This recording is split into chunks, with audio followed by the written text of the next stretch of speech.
Funding for the US government lapsed early this morning, Wednesday morning, after the White House and lawmakers in Congress failed to reach a spending deal, triggering a shutdown that is expected to halt some federal services and put hundreds of thousands of federal workers on furlough. Shutdowns are not uncommon in Washington, though the last one was 7 years ago. The consequences are not usually as dramatic as the word shutdown sounds, but this one could be more consequential than previous ones because the Trump administration says it will use the shutdown to reduce the size of government, moving to cut jobs across federal agencies. This being America, that effort is already being challenged in court. Let's speak now to Diana Furchtgott-Roth from the Heritage Foundation. It's a think tank which broadly aligns with the Trump agenda. Diana, let me start with a basic question for an international audience. What's the immediate impact of this shutdown, and for how long does it have to last for it to start affecting everyday lives and services? Well, Andrew, it's wonderful to be with you. And I just want to say that America is a wonderful country, not because of its government, but in spite of its government. So most people around the country won't even notice that the government is shut down. They'll just go about their daily business. The main social security, which are the pension checks, those are still going to go. The Medicare system, which is the health system for older people, is going to work. Medicaid, the health system for younger, poorer people, is still going to work. So most people outside Washington won't even notice a difference. On Monday in Washington, they're going to start closing the museums. But the main effect is going to be that President Trump might sack some federal workers, as he has promised to do. And Washington is a government town, a one-firm town, and the effects are mostly going to be felt within the Washington area and its surrounding suburbs. I want to come on to what the president might do in a minute, because it does make this shutdown interesting. But before I do, I take the point, and I did kind of make that in the intro, that the impact is not huge to begin with. And these shutdowns don't go on forever.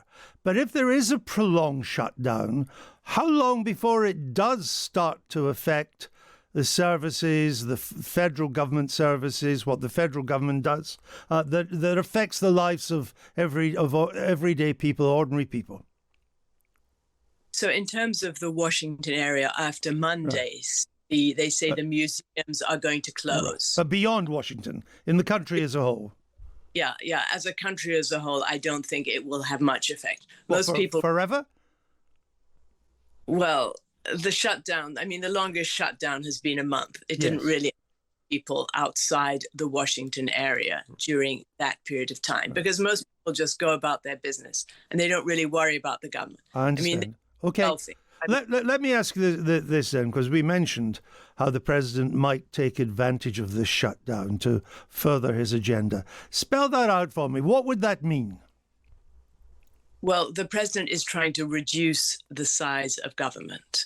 So he wants to operate the government with fewer people and cut down some of the things that the government does that can be done by private companies. Say the weather service, for example. He doesn't see why the government has to provide a weather service when there are many other services that provide weather forecasts. Even Disney provides excellent weather forecasts across the country. It had to develop that capability in order to see how many people would be at Disneyland and Disney World. So his object is to make government smaller. Whether that can actually happen is another question, but the shutdown gives him the excuse to sack workers that wouldn't have been sacked, close down parts of the government that he wouldn't have been able to close down before if government had funded them. Because the whole argument in the courts, and as you mentioned, there's lots of suing here in the United States. A lot of the argument in the courts is that the president cannot terminate an activity because Congress has funded it. So that's what the arguments have been. If Congress has funded the activity, the president can't end it.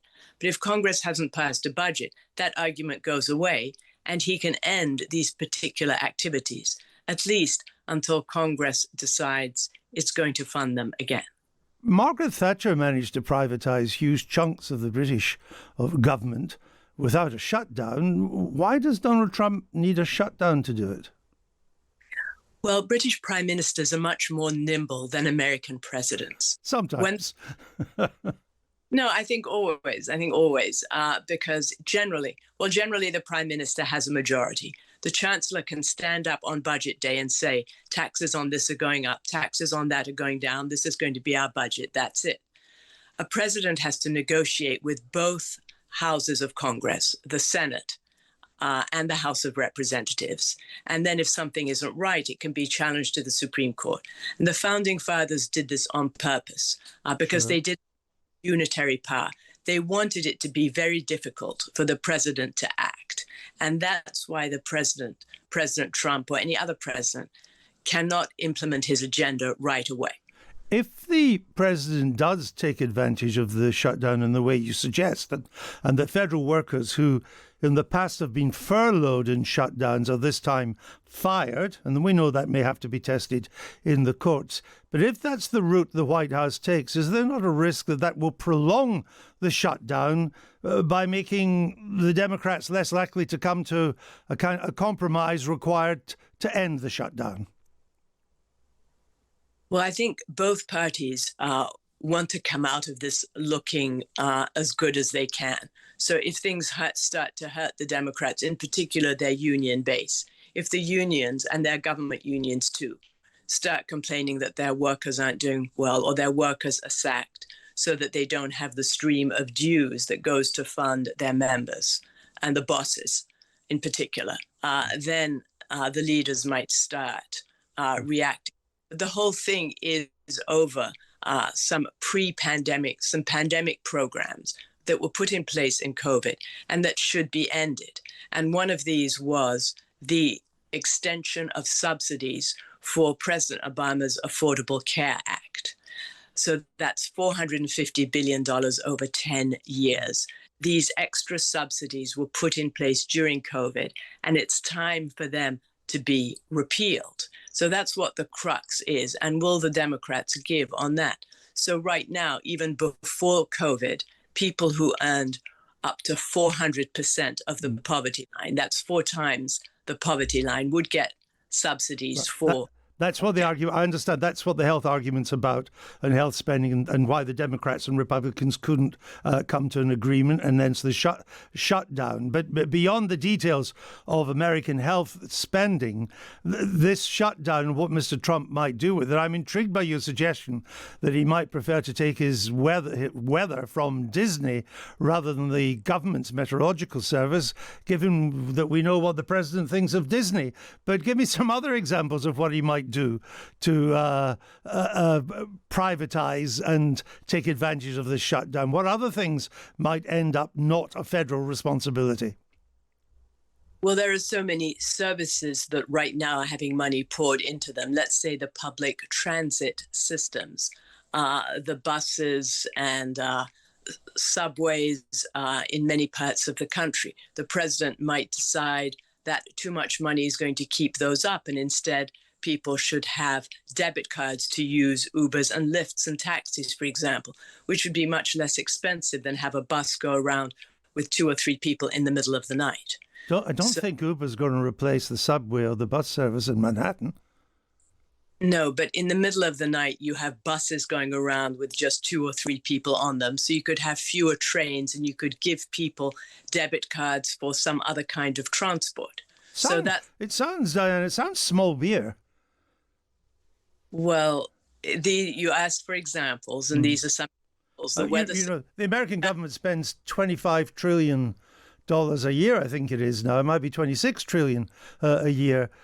Cutting buses in the middle of the night ain't going to dent that very much, is it? I thought you might want a little bit more radicalism. Well, these transit services have been subsidized to the tune of billions of dollars, and their union members are keen for them to continue to be subsidized. Because they are everywhere. And they are everywhere in the world, but President Trump does not have the chance to cut them everywhere in the world. All right. Diana, we'll leave it there. But let's come back to you when we see how this goes, because it'll be fascinating to see if this shutdown is much ado about nothing or actually something different in the American political calendar. I'm grateful for your time today on Times Radio. Diana Furchtgott-Roth, thank you for joining us from the Heritage Foundation.